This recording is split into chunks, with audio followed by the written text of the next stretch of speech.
Ассаламу алейкум туғандар. Бұйырса назарыңыздарда BYD E2 үлгісінде оны автосалонға алып отауыз туғандар.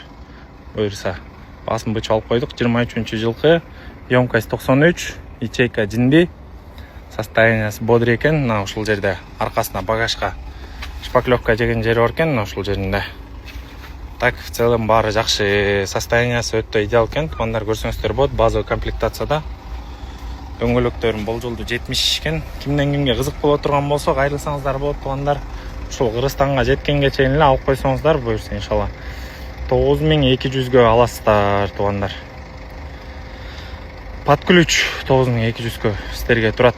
Кимден кимге қызық боло турган болса, кайрылып бериңиздер. Өтө жакшы баа менен чыгып атат. Жеке айдалган уна көрсөңүздөр болот. Кимден кимге қызық боло турган болса, байланыша бериңиздер. Ассаламу алейкум, электр үлгүс KG кызматтабыз.